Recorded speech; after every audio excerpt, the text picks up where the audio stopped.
ഇതറിയാലോ, അധികം പറയേണ്ട ആവശ്യം വരില്ല. Rubik's cube. അപ്പൊ ഇത് സാധാരണ ഏറ്റവും കൂടുതൽ ഇപ്പൊ നിങ്ങൾക്ക് അറിയുമെന്ന് അറിയില്ല, ലോകത്തിൽ തന്നെ ഏറ്റവും കൂടുതൽ വിറ്റ് പോയിട്ടുള്ള ഒരു സാധനമാണ്. എനിക്ക് കണക്ക് കാര്യങ്ങൾ അറിയില്ല, ഗൂഗിൾ ചെയ്താൽ കിട്ടും റുബിക്സ് ക്യൂബ്. അപ്പൊ നമ്മളിപ്പോ എന്ത് ചെയ്യാൻ പോണെന്ന് വെച്ച് കഴിഞ്ഞാൽ റുബിക്സ് ക്യൂബ് സോൾവിങ് ആണ്. നമ്മളത്ര പെർഫെക്റ്റ് ഒന്നുമില്ല, സോൾവ് അറിയുന്നത് മാത്രമല്ലോ. അപ്പൊ ഇതെങ്ങനെ സോൾവ് ചെയ്യുന്നത് പലരും, ചിലര് ലോജിക്ക് വെച്ച് പഠിക്കും, ചിലര് തിയറി വെച്ച് പഠിക്കും കേട്ടോ. പലരും പല രീതിയിലാണ്. അപ്പൊ നമ്മള് ഒരു ജസ്റ്റ് ഒരു അൽഗോരിതം പണ്ട് ഉള്ളതാണ്. അപ്പൊ നമുക്ക് ആ അൽഗോരിതം വെച്ചിട്ട് സോൾവ് ചെയ്യാം.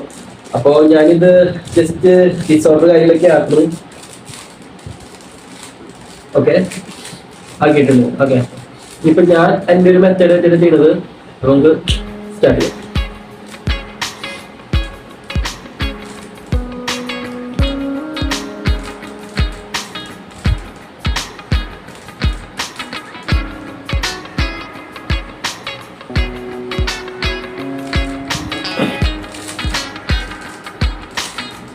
പലരും റുബിക്സ് ക്യൂബില് സെക്കൻഡ്സ് കൊണ്ട് ആക്കിയിട്ടുള്ള പല ആൾക്കാരും ഇന്ന് ഗിന്നസ് റെക്കോർഡിലൊക്കെ കയറിയിട്ടുണ്ട്, വെള്ളത്തിന്റെ അടിയിൽ പോയിട്ട്.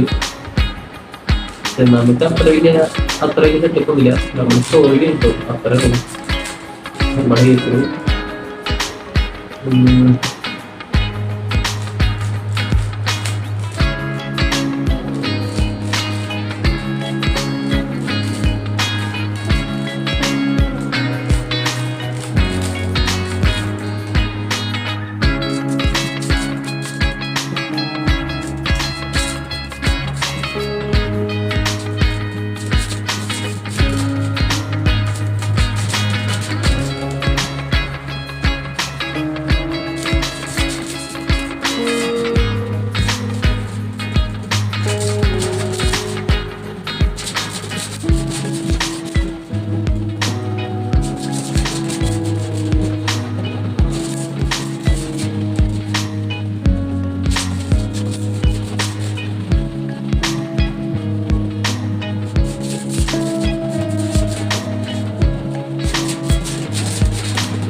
നമ്മളപ്പത് സോൾവ് ചെയ്തേക്കാണ്.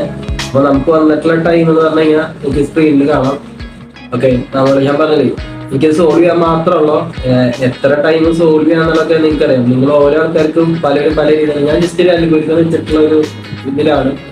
ഇതൊന്ന് ഒരു 7-8 കൊല്ലം മുമ്പാണ് അൽഗോരിതം വെച്ചിട്ട് ഞാൻ നോക്കിയത്. പിന്നെ ഒരു 3-4 കൊല്ലം ശേഷം ഇപ്പോഴാണ് അൽഗോരിതം വെച്ചിട്ട് ട്രൈ ചെയ്യുന്നത്. കുഴപ്പമില്ല, ഓക്കെയാണ്. അപ്പൊ നിങ്ങളുടേതായിട്ടുള്ള രീതിയിൽ എത്രയാണ് നിങ്ങളുടെ ബെസ്റ്റ് ടൈം, ബസ്സിൽ റുബിക്സ് ക്യൂബ് സോൾവ് ചെയ്യാൻ എത്രയാണ് നിങ്ങളുടെ ബെസ്റ്റ് ടൈം എന്ന് കമന്റിൽ പറയും.